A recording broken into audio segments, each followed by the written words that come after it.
You are a proven leader. Be who you are and go after the things you want in life. You only get one life. I don't want to be the leader. This is the reason why my team members, families aren't eating. They're out of work because the company got destroyed because I was too lazy, too scared to hold someone accountable and raise the standard. That is a leader, right? Is the pinnacle of leadership where you are willing to take responsibility for the actions of your subordinates, even if it costs you everything.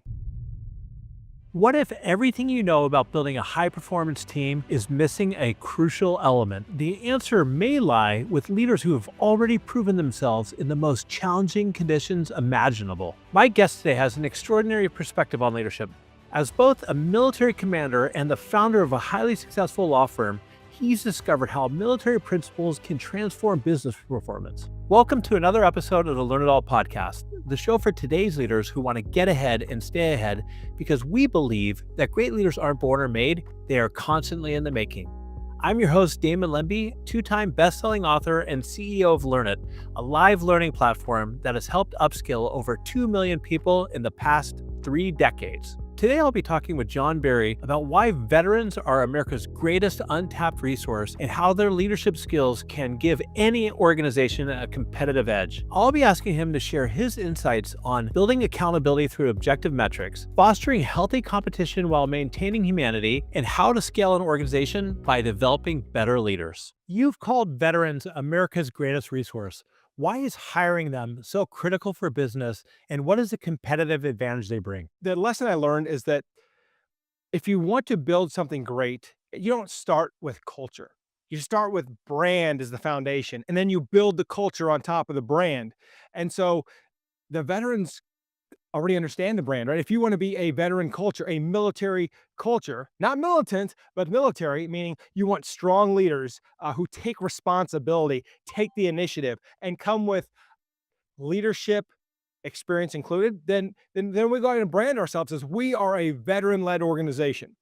And then when they have that brand, we can build the culture on top of it, which is, these are our core values. This is what we believe in. But when you have veterans that regardless of the branch you served in, that branch had core values. You probably had some creed you said, but you knew what it meant to serve, and you knew what it meant to sacrifice, to raise your hand, to swear, to support and defend the Constitution of the United States.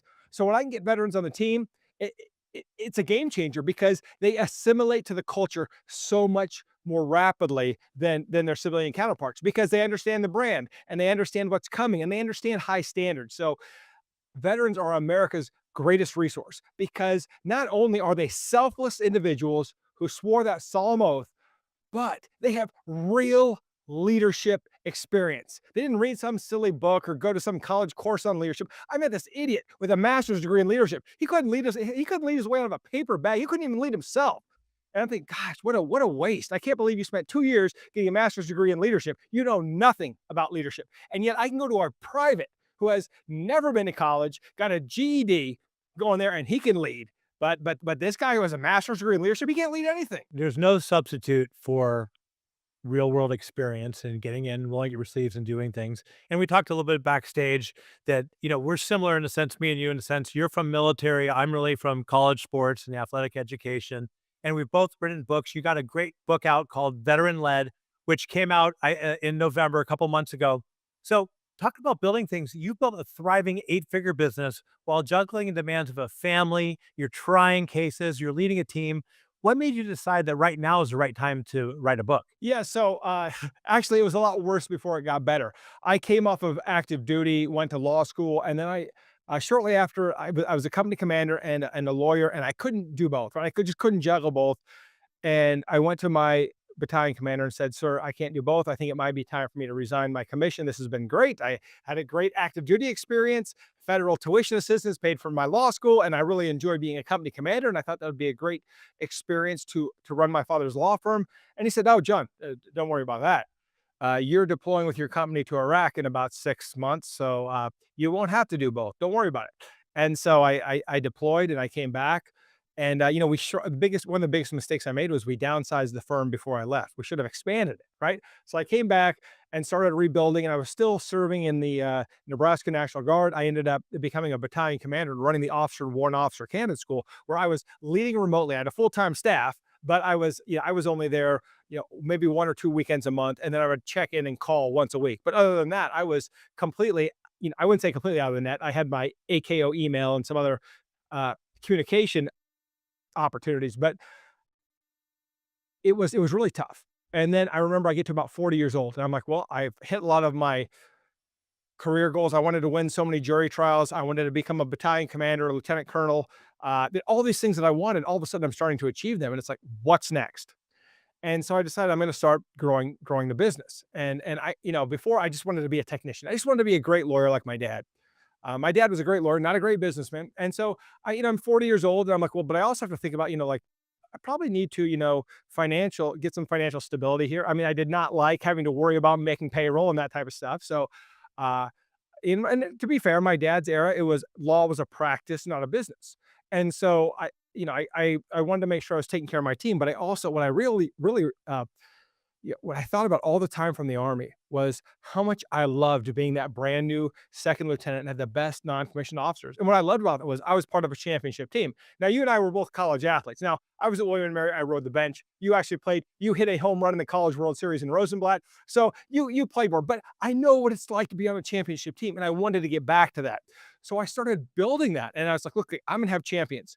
I didn't realize how hard that was gonna be, and I learned all these lessons, and I kept like learning them again. And, you make the mistake and, "Oh, I'm never gonna do that again." And then, like, 3 weeks later, I make that same hiring mistake. I make that same, accounting error, whatever it was. But there was just things, where I had, like, team members who didn't know the difference between an expense, right, and, an investment, or the difference between a cost and an expense. And so, there are all these, yeah, just it was like we weren't really controlling the back office well. And so I'm like, I gotta capture these lessons. And so I started getting coaches, getting mentoring, joining groups like Vistage, EO, and where I met Candace, CEO Circle, great program sponsored for veterans only, sponsored by JP Morgan Chase and IVMF, the Daniello Institute from Syracuse University. But so I was like, I'm just gonna soak all this in. And then as I continue to learn more lessons, cheap lessons that other people had learned, but telling me in my peer groups, I started capturing them all. And then I tried to build my organization. And then that's why I wrote the book. This was the leadership manual for Barry Law. And as people come to the organization, this is where what I hope we continue to do, because we kept doing great things, implementing great practices, and then 2 years later they disappear. Why? And I couldn't figure out why. It was because they weren't documented processes. And some of them didn't need to be processes, but they needed to be captured somewhere. Some of them were not about, the day-to-day business, but were more about leadership and fundamental practices that everybody needs to implement across the organization that we're dropping the ball on. So I want to get back to the book in a second, but what did it feel like? What was going on inside your head when you first found out that you were deploying to Iraq? I mean, at the time, my daughter was 4 months old. I was thinking, what am I going to do in the business? Who's going to take over my cases? My dad at this point wanted to basically retire, and so I thought, wow, I have to get it together. And I also thought, though, it was a very stressful period of my life. I was also very thankful. I'm like, man, like I don't have to come back to this. Like I could leave. It's gonna with a train up. It's gonna be 18 months that I'm gonna be away. Like I could go do something else. But then when I got to Iraq, I mean, I really loved the focus on the mission, right? Like at the end of the day, when I was coming home, serving in the National Guard, I was a full-time lawyer, running the law firm, business owner, doing everything. And a 4-month-old daughter at home. My wife was at the time was a was a swim coach, and so it was just there was so much like extraneous stuff that was preventing me from focusing on the thing that I wanted to do, which is just practice law, just be great at what I'm doing. And so when I was in Iraq, it was, we just focused on the mission every day. Halliburton, KBR took care of our laundry, our food, the logistical stuff. So all I had to do as a company commander was be the leader that my team deserved. And that was my focus. And back then, I didn't have, I mean, we had internet access, but it wasn't like, I was calling home every day. In fact, I'd call home once a week. And then the problem is some of the other soldiers would call home more frequently. And my wife would be like, hey, I heard from the family support group that so-and-so is calling his wife every day. You're only calling me once a week. And I'm like, well, yeah, I'm busy. I'm the commander. I got stuff to do. Now, for your book, we talked about this. There's like a million leadership books out there. What is the gap you're trying to fill with a veteran led? I'm trying to talk to the people who I know how to execute, right? So it's all this heady concept stuff that is completely irrelevant. I'm taking the basic lessons I learned as a 22-year-old infantry lieutenant that helped me become successful that I think anyone can understand, but especially the people who have served, right? And because look, this is a recruiting tool too. I want to hire more veterans. We're 140 people, about 35% veteran right now. My chief operating officer is a former fighter pilot, two-star general. My CIO is a former colonel, Ranger qualified guy. Uh, and so we have, a lot of veterans are throughout the leadership of the team, through middle management, all the way through. But if these are the simple lessons that they already know. And so by writing the book, what I wanted to tell my team was, you already know this, but what I wanted to tell the veteran community is you already know how to lead in the private sector. So whether you want to go, lead a nonprofit, go into GovCon, do something different, do something commercial, uh, whatever it is, like you have the basic skills. So don't be intimidated. Yes, you're going to have to learn a ton. You don't know everything, but you know that you don't know everything because you're a leader. And that's what I wanted to celebrate that with the veteran community. In our business, helping veterans get disability benefits nationwide. What we do is if the VA denies a veteran um, a disability claim, or they underrate them, they don't rate them to the amount that they're required to receive, the percentage under the law, then we appeal that case. And so with over 10,000 clients nationwide, I was getting a lot of calls for people. I was, in the story, a lot of it was I was suffering, I was homeless, I wasn't getting medical treatment, and then they get their disability benefits, they get their treatment, everything's on track, and they're like, but there's no team and there's no mission. And with things like PTSD, right? That's why you see veterans can go back multiple combat deployments and they come back, right? And it's like now they get out and it's like there's no team, there's no mission, and then everything kind of sets in. And I think, as my dad says, you have to address the dragons during the day so they don't come at night. And I think part of that is finding your team, finding your tribe. And so what I wanted to do was I wanted to get more veterans out there. And so like my CEO circle right now, I feel like I found my tribe. Other veteran CEOs, we're brutally honest with each other, and being able to know that we all have great missions and that we're helping people, and but that we have the support and the team like that. That's so important. And so I wrote the book because I wanted other veterans to know you are the nation's treasure. Like you are the leaders. Like this is what we need. And you have an opportunity to step up and do greater things. And your future should be even greater than it was in military service. No matter what that military service was, whether you serve for 3-year enlistment or whether you serve for 30 years, you are a proven leader, and America needs your leadership now more than ever. So you have tremendous amount of experience learning from the military, to help you with this book. And we also talked a little bit about your dad and what you brought up right there, address the dragons in the day instead of at night. But what other lessons did you learn from your dad from watching him fight for veterans, particularly in the cases like I think there's a legendary case, the Green Beret affair? I think my father was fearless, right? I mean, there's a lot of traits that you wish you had. My father was an amazing trial lawyer, but just like he was not going to be bullied. It didn't matter whether you were a CIA agent or the president of the United States, right? He subpoenaed Nixon, right? Like, no, It's like amazing. I'm going to hold you accountable. And it's my wife's a great trial lawyer, and she reminds me a lot of my dad. And actually, sometimes they work together on cases. He kind of advises her, but it's like he was like, you know what? What are they going to do? They're going to put the silver bracelets on me, right? For supporting and defending the Constitution of the United States. That's why I'm here. And, I always thought, like, I don't want to be a JAG lawyer. I want to be an infantry guy. The JAG lawyers are kind of, in the rear of the gear. But my dad told me a story when he was in Vietnam and he's on this cargo plane going somewhere. And someone saw his JAG insignia. He said, that meant something to them. Like, you're fighting for us. Like, you're one of us. You're fighting for your fellow soldier. And so, I think my dad really taught me how to, be fearless in the courtroom, but also go after what you want. You don't have to justify what you want or who you are. Uh, be who you are and go after the things you want in life. You only get one life, right? And and once you figure that out, it's a lot better because you don't care about what other people think. How long did it take you to figure that out? I was about 40 years old. That's when I found out that feedback is a gift. And then I started to realize, like, like I've done a lot of things that I wanted to do. What's next? And that was like, yeah, like the book, like, oh my God. Like I remember there's a former a special forces sergeant major who's in my group at CEO Circle at the time. And I'm like, I don't know, man. I mean, I just run an 8-figure business. My military experience is not like that impressive.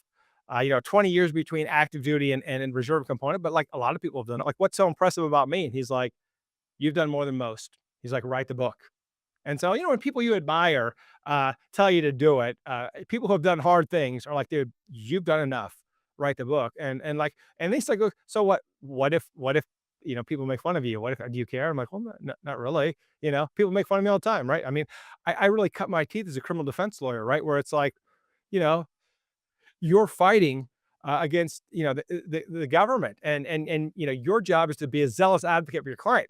The government's job is supposed to be justice, right? And so it's interesting though, because sometimes you're like, look, like these are the facts, like why is this case going forward, and they have a different point of view, and that's why I learned, like, both people can be right. They can be pursuing justice, and you may not agree with them, but you've got to stand up for what you believe, even if the other person doesn't believe it. Right. And so it's weird because on the criminal defense side, they're like, oh, well, you're representing, how could you do that? How could you represent that person? I said, because the Constitution of the United States says that somebody has to. Everybody gets one lawyer. And if not me, then who? Right. And if you don't have the brains or the guts to do it, then don't do it. But if you're going to do it right, do it well, because someone put their life in your hands. Someone came to you and said, and it's true that the veterans that we help, the people that are injured in serious car wrecks where the insurance companies won't pay, they come to us and they say, here is my life, my future. Please help me. And that's a heavy burden. But I love taking on that burden because it reminds us of how important everything that we do in life is. So you've talked a little bit about feedback twice now. And in John's book, I believe it's chapter 15, you talk about how feedback is a gift. So, John, how do you recommend leaders embrace feedback, especially when it's brutally honest? And let's be honest, it might be things that people don't want to hear about themselves. Well, Damon, what I found is, like, once it hurts, then ask, why does this hurt? Right? Because if you said something to me about, like, your jacket is stupid, I don't like it. It looks like it's leather. Let's like it's not leather. It's actually really soft. It's nice for the winter. But like, I don't care what you think about my jacket. I mean, I want you to like me. I want you to say, John, you're amazing. You're a great lawyer. I want you to want me to represent you if you need help. But if you don't like me, if you don't like who I am or what I do, you don't exist to me anymore. I mean, I can't help you. I can't improve your life. I can't improve your world. If you're going to cut me down and say bad things about me, well, then what I know is that I'm much more, I'm much further ahead in life than you are, right? Because the winners, they don't have time to talk trash about the people behind them, right? And that's what I noticed was, it wasn't like anybody I admired ever talked trash, right? It was always the losers, or the people who I was surpassing. And so I realized, like, you know, feedback is a gift, and the right people who will give you the brutal feedback, if they're doing more than you, take it seriously. They are doing you a favor. But if it's someone talking trash, like, they're not here to help you. They're talking trash. It isn't Their trash talking is not a reflection of you, it's a reflection of them. But if it's someone who's beyond where you're going, and they're giving you feedback and it hurts, it's be I mean, it's a gift. It's like, wow, embrace it, right? They're giving you this brutally honest feedback, and they're where you want to be. And if they are being honest with you, they are giving you such a gift, right? Imagine, I mean, take your pick, right? If Warren Buffett, Damon said, you need to change these three things, and said, what you're doing is wrong, is stupid, whatever, change these three things. You might say, oh man, like, Warren Buffett doesn't think I'm great. Or you may say, oh my gosh, I just got the greatest advice from the Oracle of Omaha, right? So it's like, wow, wow, someone actually took the time to help me become better. And look, you played baseball. Your coach probably told you, when you're getting coached, hey, your stance is wrong, right? The way you're swinging the bat, all wrong, right? Get my dad used to say, get your foot out of the bucket, right? When you don't, right? All that stuff, right? And coaches, sometimes coaches scream at you, but that's because they care. I would just heard Jim Boeheim talk, the Syracuse basketball coach, when I was at uh, JP Morgan Chase headquarters for the CEO circle. And I mean, hearing him, it's like, look, we all came here to win. Like, we came to win, and we're going to be brutally honest with each other. And if you can't handle it, like, fine. But if your coach is telling you that you need to change something, and your coach is more successful than you, then that is a gift. Just take it as a gift.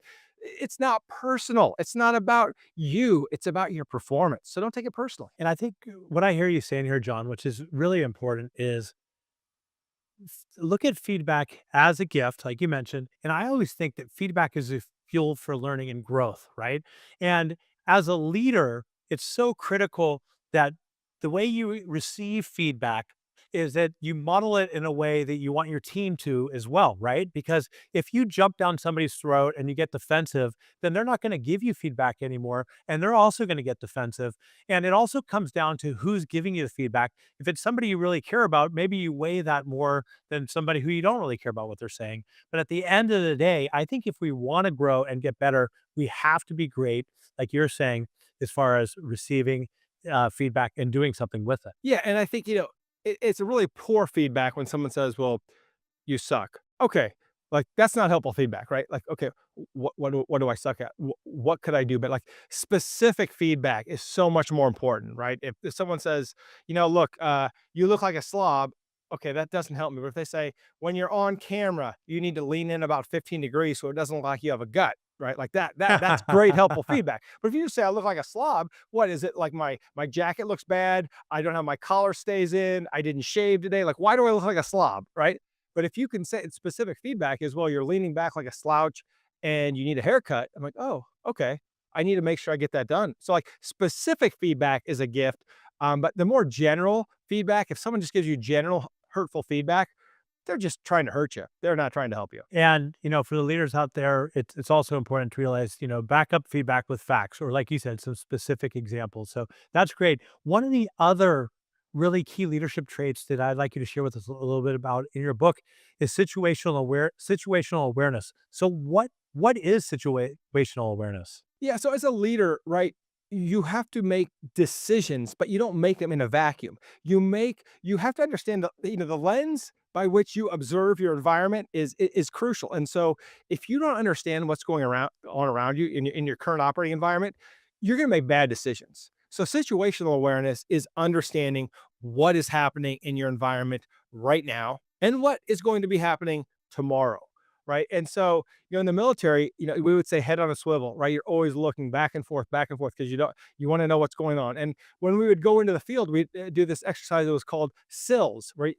As soon as you got into the field environment, you go off into the woods or the jungle, wherever, someone would raise a hand and take a knee. And sills just means, you know, you stop, you smell, you look, you listen, and you become attuned to the environment, right? And that's really important as a leader because you got to be able to read the room. You got to be able to read how your team is thinking, behaving, and if you're not aware, if you're not reading the room, if you're not aware of that operating environment, is it high stress? And maybe you just need to slow it down, or are people too relaxed? And you got to go in there and kick somebody in the ass to get things moving. Right. But if you don't have situational awareness, you don't know, right? I mean, it's like baseball, right? Is this the top of the first or is this the bottom of the ninth? Right? Like, do we have time to uh, come back? Do we have time to for a deliberate plan, or do we have to take action right now? And if you have situational awareness, you'll know whether you have the luxury of time to come up with a great plan or whether you need to act right now. And so it's really just understanding your environment, understanding the variables, and being very intentional about that. Share with us an example of how you've used situational awareness in a positive way at Berry Law. Years ago, I was trying this case, and I had this the lead detective was on, right, and this is a criminal defense case. And this guy was falsely accused of a horrific crime, and I'm cross-examining this guy, and it's going well, right? Like, I'm in my groove, and I'm just and I said, and I there was something on this at the scene that didn't make sense, and I said, and I just start hammering about all the things that didn't make sense, and I said, and that didn't make sense, and this specific thing I can't remember what it was didn't make sense either, and he just and he's looked at me and said, "Sir, there's just a lot of things about this case that don't make sense." And now I had about, 30 other questions lined up, teed up, and I'm like, "Thank you, no further questions." Because he just gave me my reasonable doubt that I was going to share with the jury, right? And so I think, being aware of what's going on in the courtroom, how the jury is looking at me, what the witness is saying, what the witness is thinking, what the witness is feeling, right? Is the judge getting annoyed? Is the prosecutor gonna, jump up and object? What's going on? And it's seeing the things before they happen. And that's situational awareness. And so, for me, I can think of times where, um, oh wow, on the leadership side in the firm, there have been so many where I've actually made the wrong call. But I think a great example was, I saw a team member who was struggling, um, and this was a high performer. And, I could have, tore into them about their low performance, but, I was like, "Wait a minute, there has to be something going on." And so instead of, blowing up when they screwed something up, I had the situational awareness to think, "Okay, wait a minute. This is a normally a high performer. There has to be something else going on. I'm not seeing the whole program here. There's a missing piece of information." And it was knowing that and then realizing, finding out that that person was going through a pretty horrible time and that I as a leader could help them through that time, that they needed help. That they weren't the low performance was not because they all of a sudden turned into a dirtbag one day. It was because they were suffering, they were hurting, and they needed a leader to step up and to help. They needed someone to say, "We're not going to leave you behind here. We're going to take care of you." And that's what they needed. Now, I've also had situational awareness where someone is slacking and, it's they need that kick in the ass. They need to know, like, "Hey, man," and then sometimes it's not like yelling at us, just like, "Man, I know you hold yourself to a higher standard." So, John, what about if I'm a leader and I tend to keep things on the surface level? What I mean is all work, work, work, and I'm not seeing what you just did right there. That maybe there's something else going on behind the scenes. What is one thing a leader can do to get better at that? Yeah, slow it down. I mean, when you see a problem, and once again, I mean, you have to know who your A players are, right? I mean, it's tougher when you have that C player who probably needs to go anyway, right? But if you have that A player and you always see excellence from them and something changes, it's like you just you notice it. Like in your gut, you feel it. And I think there's a great book called The Gift of Fear, which is your conscious mind can't process it as fast as your subconscious mind, right? And so in The Gift of Fear, there are all these uh, horrible situations that people found themselves in where they were almost killed or kidnapped or raped or whatever. And it's all these horrific situations. They all saw it coming and they were able to avoid it. And then in hindsight, they saw all the red flags, but they couldn't see all the red flags in real time. And I think for a lot of us, we just have to realize like those red flags are there. And when we get a high performer that all of a sudden they're not performing at that level anymore, or they're just something off, we notice it. But I think that's our job as leaders is to be attuned to how our high performers are doing. Now, am I being insensitive to the low performers? Yes. Do I care? No, because my job is to build the championship team. I get the best people because they want a bigger, better future, and that's what I promise them. And so when I sell the vision, I'm brutally honest about where we're going and how hard it's going to be. But I also say, like, I am committed to this, and I'm committed to the point where, as a leader, I will always, always, always challenge you. I will never coddle you because leadership is about challenging, not coddling. And I'm upfront about that. And so, the best players play, and you want the great opportunities, you prove it great. But when I see my best players struggling, yeah, before the younger me, the pre-40 would be like, okay, like, there's this guy isn't good. Now I'm like, wait a minute, there's something not right here. What can I do as a leader to help? So you talk a little bit about C players. Why do you even have them around? When you're growing an organization, right? Your best people today will not be your best people tomorrow. It's top grading, right? So you may have somebody that was a solid B 2 years ago. Now they're a C. Are they doing the same thing? Are they performing the same work? Yes. But you, as the leader, have raised the standard and you've hired better people. So their performance, which was a B performance 2 years ago, is today a C performance because you, as a leader, have done your job and built an even better, more high performing organization. So with raised standards, those that stay the same don't do as well. So then you got to either coach them up or coach them out, right? Exactly. And, easier said than done, right? Because it's always, they have a lot of loyalty in the organization. And that's the tough thing about having a great culture is people want to stay.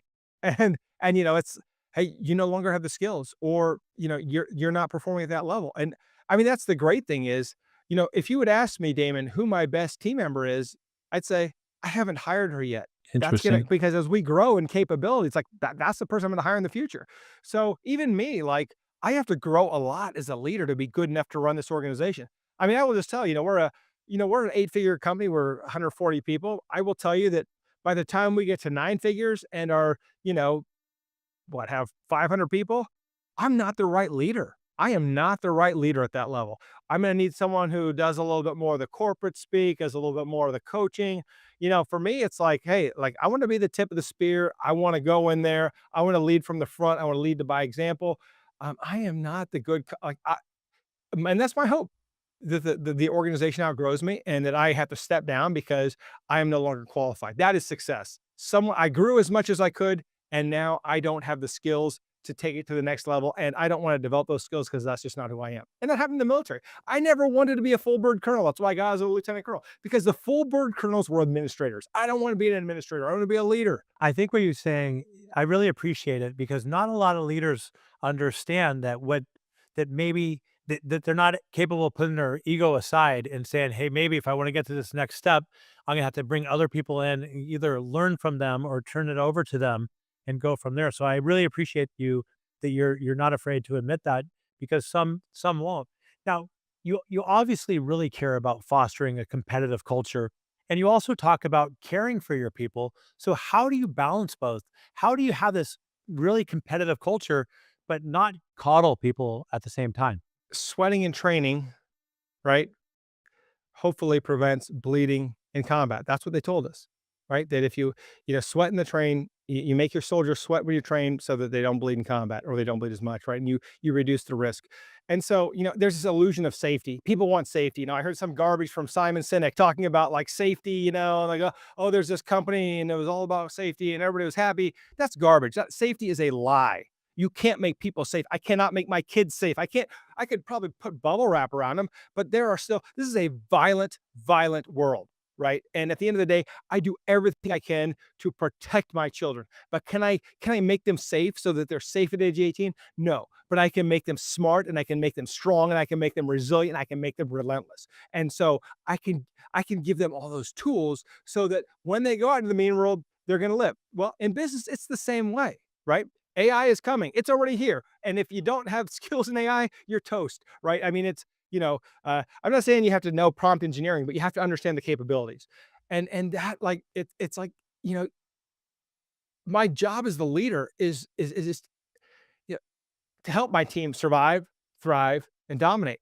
But if I don't push them towards excellence, the organization will die. And if the organization dies, then my people who bet on me, who bet on Barry Law to feed their family, to build that bigger, better future, to have the American dream, right? If they bet on me and they bet on my team for 5, 10, 15 years and they committed their career here, they spent their life here, and I didn't protect them by pushing them to be the absolute best, then I have absolutely failed. Now, I can't guarantee that I am going to win or succeed, but I can guarantee that I will deserve to win or succeed because I will do all the things that are necessary to get there. And that's the difference, right? Is that we can't just safety is not like it's never guaranteed. There is always disruption in the markets. And you have team members who want that big, and that's why we sell the bigger, better future. They want something better, bigger, because if we stay the same, either growing or you're dying. But when you're dying, you really are dying in today's economy. Someone else is going to come and eat your lunch. And I don't want to be the leader. That's the reason why my team members' families aren't eating. They're out of work because the company got destroyed because I was too lazy or too scared to hold someone accountable and raise the standard. So, John, there's a lot of similarities between veteran experience and military experience and sports. Now, don't get me wrong. What you guys do in combat, that's life or death. It's not life or death if I strike out on a curveball in the dirt. But you're going to get a lot of people who say, "Hey, well, this is a little too much. This is too competitive." Do you ever run into that situation at Barry Law? And if you do, how does that conversation look with that employee? I've been denied my VA disability benefits. I need medical help. I'm going to be homeless. Please help me. Here's the weight of the world. This is the burden I'm bringing you. Someone's been denied by their insurance company. They've been in a horrible car wreck. They don't know how they're going to work or feed their family. They come to us, Barry Law, help me. I've been in this huge car, this truck hit us and the insurance company won't pay. And I don't know how I'm going to feed my family. Or someone's been falsely accused of a horrible crime. We carry that burden. All right. Like people come to us and they put the weight of the world on our shoulders. And that's where we want it. And so, if you don't want that burden, then don't be a lawyer. Don't pretend like you support and defend the Constitution of the United States. Don't pretend that you're championing liberty when you won't go the extra effort to do what it takes to win. Because guess what? Second place, you're right. Second place in combat is death, but second place in the courtroom is a loss. We don't accept second place trophies.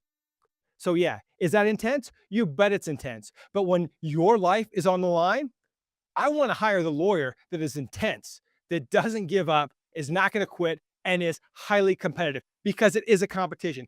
In the courtroom, there are winners and losers. In the boardroom, there are winners and losers. And so, yes, am I highly competitive?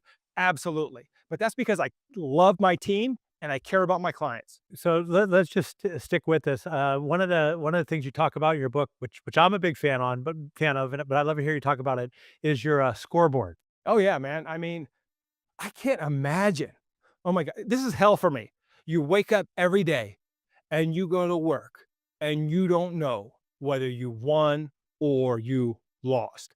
And so, in our non client facing areas, we have scoreboards, and the scoreboards keep our key metrics, our leaderboards, and it flashes, every 10 seconds, it updates.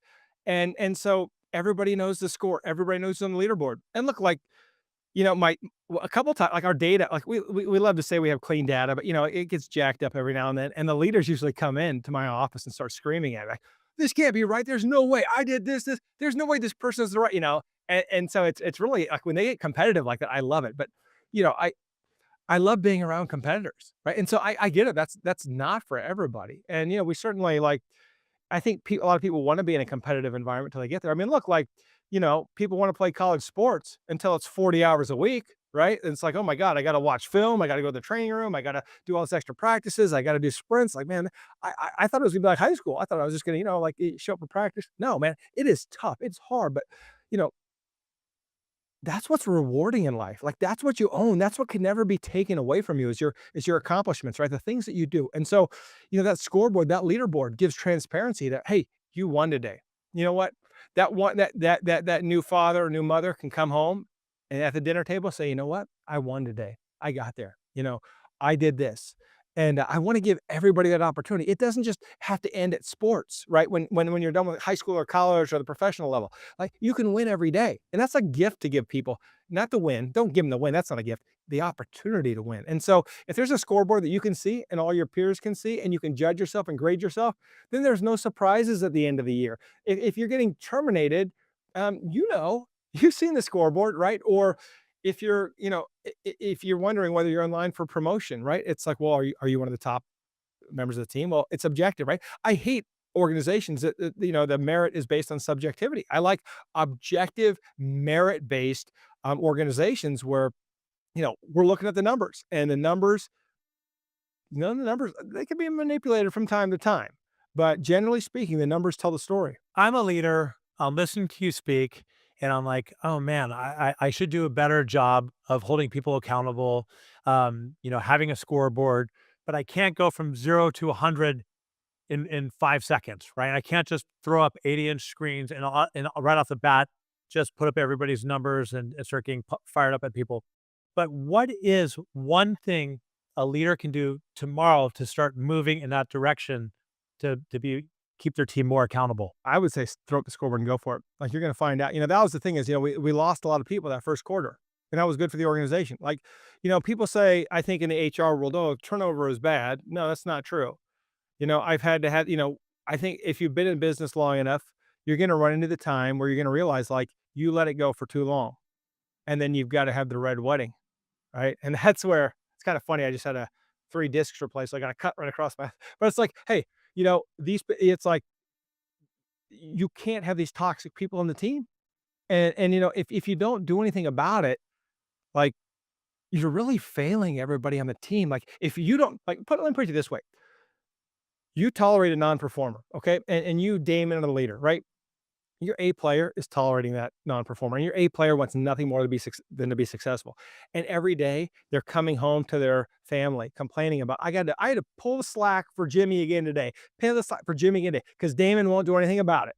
And I keep pulling Jimmy, picking up the slack for Jimmy. I don't know how much longer I can do that. And guess what? Now your A player's upset. He's coming home because he's working late. His wife's upset. He's missing his kid's baseball game, right? Because he's pulling slack for Jimmy. Dude, Jimmy's a non-performer. You knew Jimmy was a non-performer, but you don't want to take the action, right?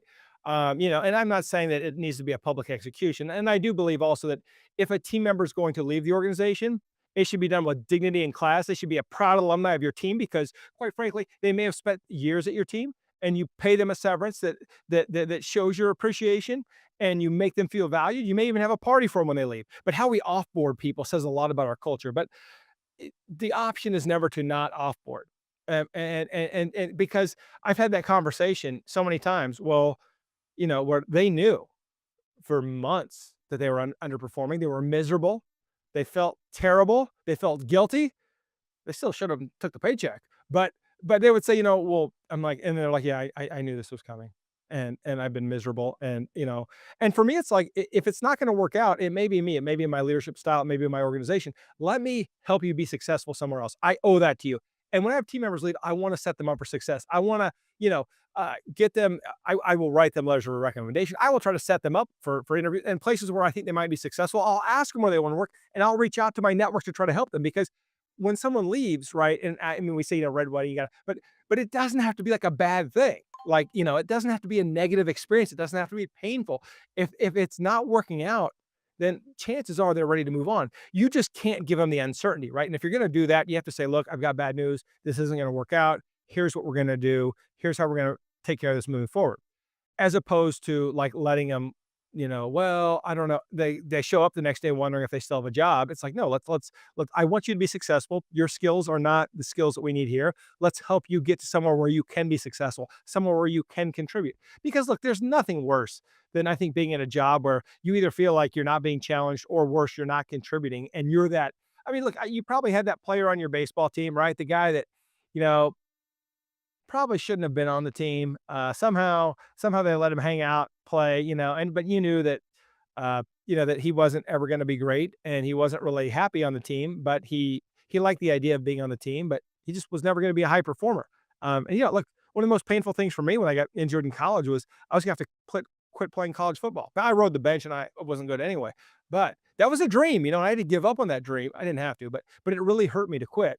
But I think had I stayed along for, another 3 years and rode the bench and not played, that would have hurt me a lot more and would have wasted my wonderful college experience. So, I think, if I can help somebody move on to a bigger, better future outside my organization, doing something completely different, then I think that's the humane thing to do. And so once again, just because I'm hyper competitive doesn't mean I'm not humane. It doesn't mean I don't care. I care deeply about my team members, and it does hurt me when they can't make it. And I feel like an absolute failure as a leader. But that's not the end of the story. The end of the story is they're going to go on with their life. So I want them to have fond memories of their time at Barry Law. Now, that being said, I had some very bad advice I got as a young leader from a sergeant major. I went from being the infantry rifle platoon leader to being the support platoon leader, and they would kind of dump all the what I would call the ash and trash on you, the non-performers who they needed for ammo detail or being the fuelings, and it was just. And these were all infantry guys that were not classified in that MOS, but I needed bodies, and they would just send them. And the sergeant major said, "Well, hey Barry, I'm like, why are you giving me all the junk, man? Like, we're going out to the National Training Center, Fort Irwin, California. Like, I got to support the whole battalion here, and you're giving me junk." And he's like, "Sir, it's a leadership challenge. They passed the ASVAB. They're smart enough. They're mentally sound enough to be here. They're physically fit. Like, you're just failing as a leader." That was garbage, right? And as a civilian, you learn that not everybody needs to stay in your organization, and some people are going to be much happier outside of the organization. The other thing about the military was, you would say if someone didn't pass a physical fitness test or meet height and weight, they were a dirtbag. But that wasn't necessarily true. It just meant they didn't have those skills to meet some of the standards of being a soldier. But some of them were high performers in other areas. And that, though I love about the civilian world is you take that unique ability, you take that area where they're a high performer, and you make them even better. Don't worry about the stuff they don't do well. I'm not here to make you good at the stuff you suck at. I'm here to help you become even better at the stuff that you're great at. So what I hear you saying, and I agree with this 100%, is that a lot of times if somebody's not performing and they're not doing well, you let them go, and it's really a huge help for them, right? It's a burden off their shoulders because they're probably miserable at their job anyways. So it could help set them on the right path to go find something they're better at. I also hear you saying, which I totally agree with, is focus on people's strengths over their But weaknesses. Damon, but I got to say, but I'm using the presumption, right? And then like you're coming, like learn it. Like I'm presuming that you train these people, that you have made every effort, that you are counseling them quarterly, that you are invest in their success. Now, if you're doing nothing as a leader and they're failing, that's on you. Well, yeah, I agree. I agree with you. You know, I think you got to set people up for success. You have to give them the right tools, but sometimes it's just not a right fit. So you got to help them move on and find the right fit. Now, let's talk about failure. You say that a lot of your leadership lessons come from failure. What is one failure that profoundly shaped your philosophy on leadership? Wow. I mean, I don't know, I mean, as a lawyer, right, you lose a trial and that client's life is impacted forever and you second guess everything you did. Um, as a leader, you hire the wrong person. You recruited them, they came out, they sacrificed a year of their time, they moved their family to the middle of America, and it's not going to work out, and that's a failure. And your team is, disappointed, and you have to eat that and say, you know what, I just maybe wasted a year of that person's time and a year of growth. Um, there's gosh, I mean, in every area there's failure, right? You may fail to hit a goal. You may have certain financial goals. You may fail to hit payroll.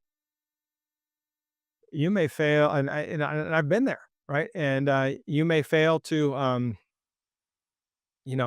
land that key sale, get that key client, and it's like they came in and they were it's like it's given to you on a silver platter and you screwed up the closing.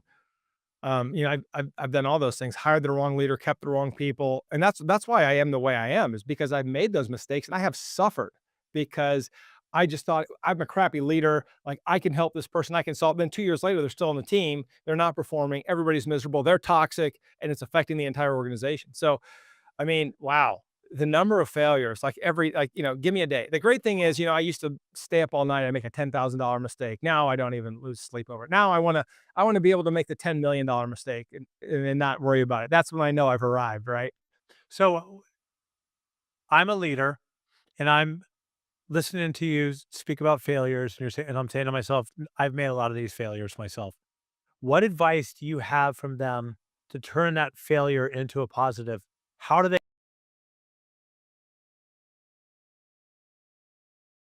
Yeah, I mean, you have to beat yourself up, but not too much. I think it was in Tim Grover's book Relentless that I read this, where Michael Jordan would have an 11-minute rule where, like, after the game, he put a towel over his head and just like soak in the loss and everything for like 11 minutes or whatever the amount of time was.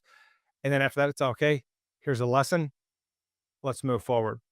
But I mean, you can think about like, it's like, look, you're going to fail as a father. You're going to fail as a husband or a wife. You're going to fail as a teammate.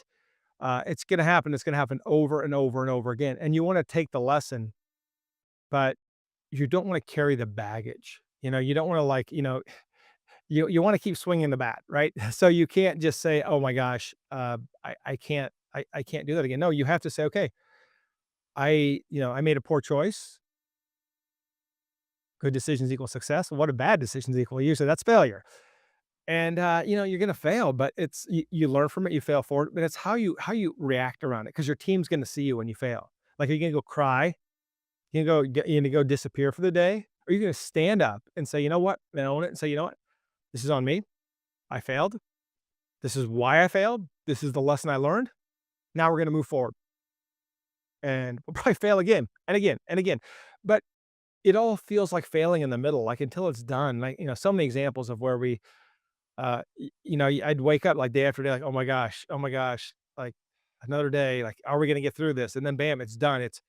And then I talk about the riding the lightning and the runaway machine gun. And it's like, you're a machine gun is belt fed. And so that ammunition's coming with the belt. And sometimes like the trigger will stick and the belt will just keep feeding the ammunition. And you can either break the belt or just keep the gun on target and ride the lightning.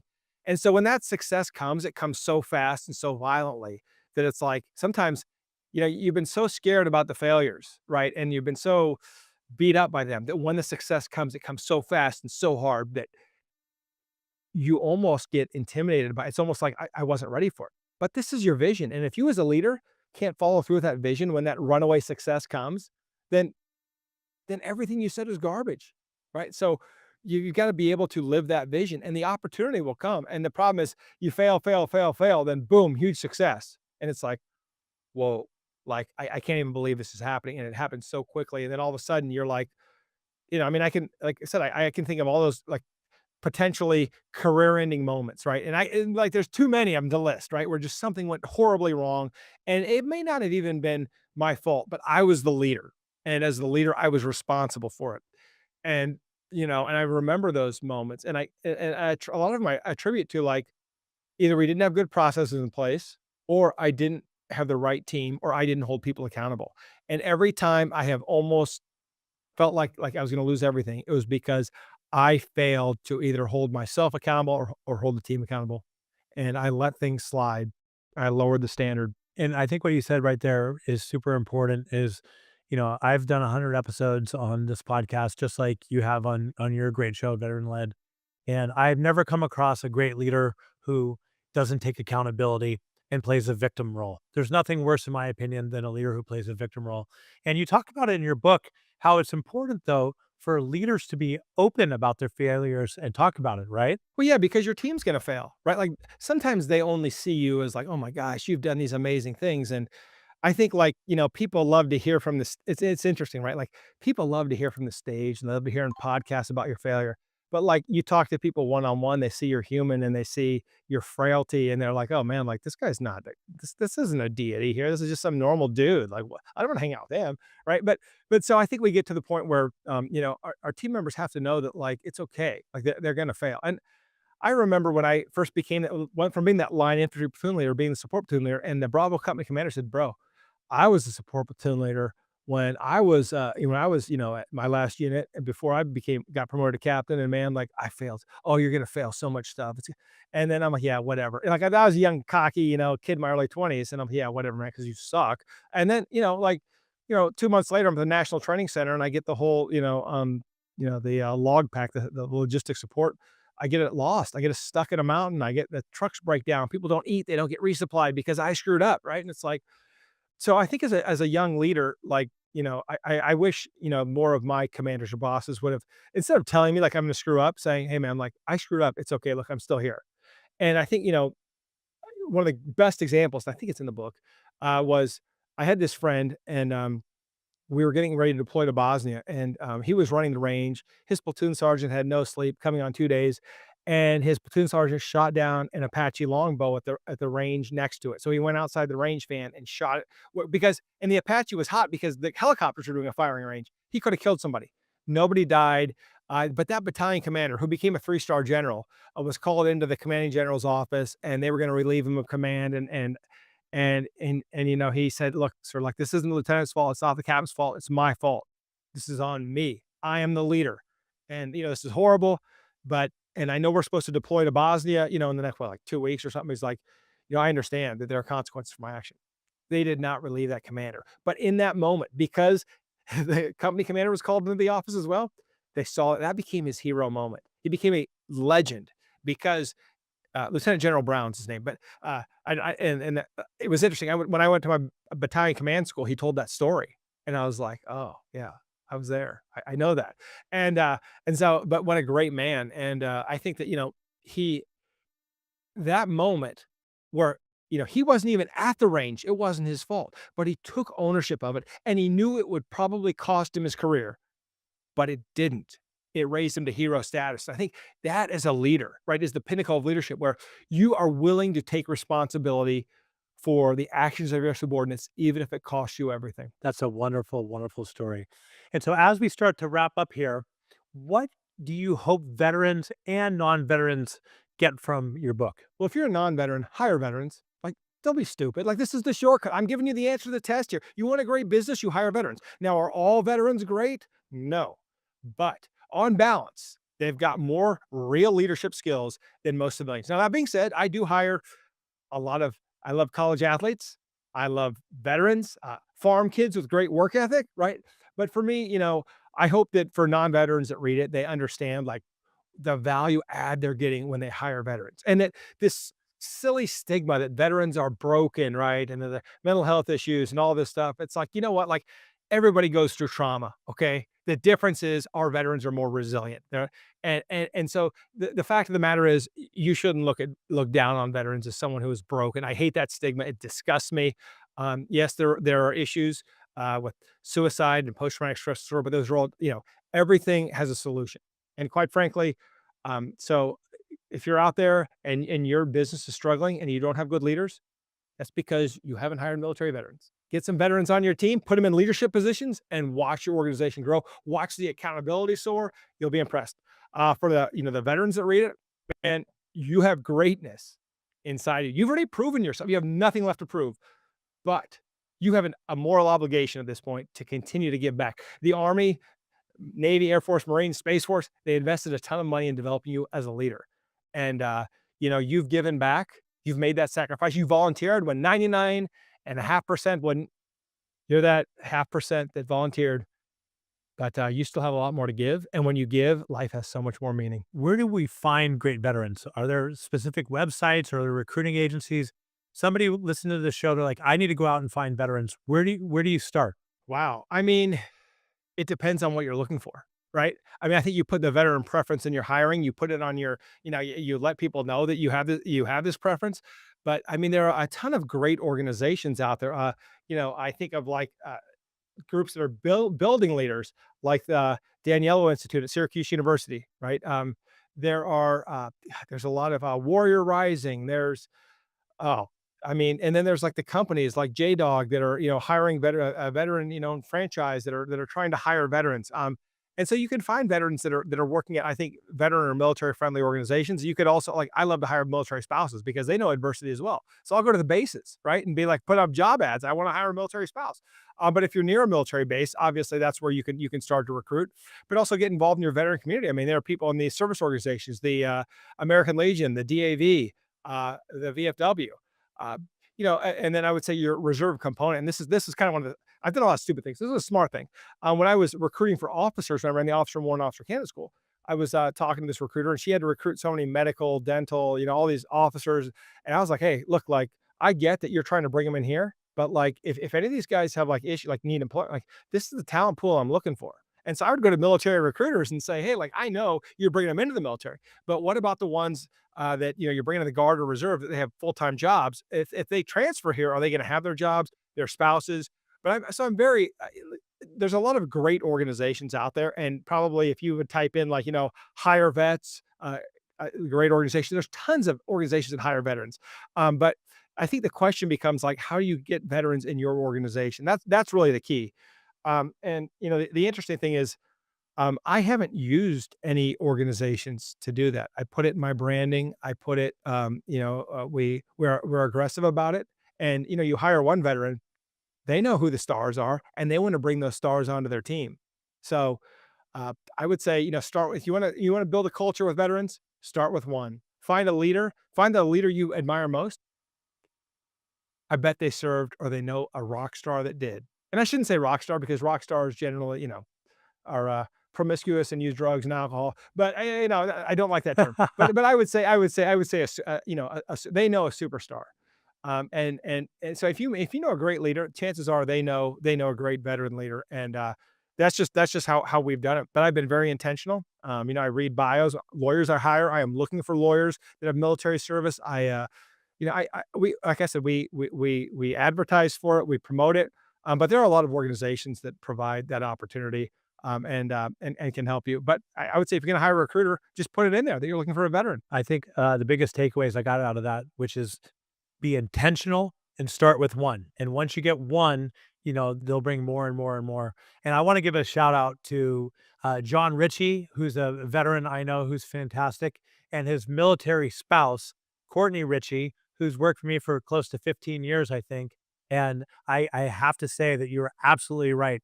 Both the veterans and the military spouses are incredible, incredible hires. So I only got a couple more questions and we got to go. Your father's legacy is a big part of your story.